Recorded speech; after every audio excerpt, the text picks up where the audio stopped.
Hello viewers, আসসালামু আলাইকুম। আশা করি সবাই ভালো আছেন। তো বন্ধুরা, বরাবর মতো আরেকটা ভিডিও নিয়ে হাজির হলাম। তো ভিউয়ার্স, গত ভিডিওতে অনেকে আমাকে রিকোয়েস্ট করেছেন, ভাই আমরা রেডমি মোবাইলে কিভাবে ডাবল ট্যাপ দিয়ে স্ক্রিন অন অফ করবো, এই বিষয় নিয়ে একটি ভিডিও বানানোর জন্য। তো বন্ধুরা, আজকের এই ভিডিওতে আমি দেখিয়ে দেবো কিভাবে আপনারা রেডমি মোবাইলে স্ক্রিনে ডাবল ট্যাপ দিয়ে আপনারা স্ক্রিন অন অফ করতে পারবেন। যদি আপনারা এটা করেন তাহলে আপনার সাইড বাটনটা অত সহজে খারাপ হবে না, সেক্ষেত্রে আপনার সাইড বাটন সবসময় ভালো থাকবে। তো বন্ধুরা, এটা আপনারা কিভাবে করবেন চলুন আমি আজকের এই ভিডিওতে দেখিয়ে দিই। তাই কথা না বলে সোজা কাজে চলে যায়। তার আগে বলি, এরকম ইন্টারেস্টিং ভিডিও আমার চ্যানেলে প্রতি রোজ আপডেট হচ্ছে, আপনার কাজে আসতে পারে। আপনি যদি সবার আগে দেখতে চান তাহলে অবশ্যই চ্যানেলটি সাবস্ক্রাইব করবেন এবং লাইক শেয়ার কমেন্ট করতে ভুলবেন না। তো বন্ধুরা, আপনারা রেডমি মোবাইলে ডাবল ট্যাপ দিয়ে স্ক্রিন অন অফ করতে হলে সর্বপ্রথম আপনারা মোবাইলের সেটিংসে ক্লিক করবেন। আপনারা রেডমি মোবাইলের সেটিংসে ক্লিক করবেন। তারপর উপরে দেখতে পাচ্ছেন সার্চ বার, এখানে আপনারা ক্লিক করবেন।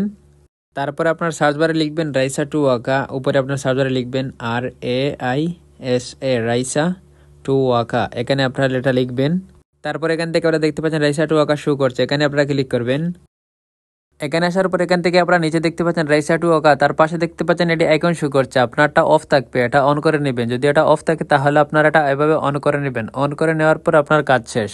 এখন আপনি বেরিয়ে আসবেন। এখন থেকে যদি আপনি আপনার মোবাইল হাতে নেন, হাতে নেওয়ার পর দেখতে পারবেন অটোমেটিকলি আইফোনের মতো আলো চলে আসছে, স্ক্রিন অন হয়ে যাবে আইফোনের মতো। সেই ক্ষেত্রে আপনার পাওয়ার অনে আর ক্লিক করা লাগবে না, সেটা হাতে নেওয়ার পর অটোমেটিকলি স্ক্রিন অন হয়ে যাবে। এইভাবে খুব সহজে আপনারা এই সেটিংসটি করতে পারবেন। আশা করি আপনারা বুঝতে পারছেন। ভিডিওটি যদি ভালো লাগে তাহলে অবশ্যই চ্যানেলটি সাবস্ক্রাইব করবেন এবং লাইক শেয়ার কমেন্ট করতে ভুলবেন না। খুদা হাফেজ, দেখে বান্য কোনো নতুন ভিডিওতে। আসসালামু আলাইকুম।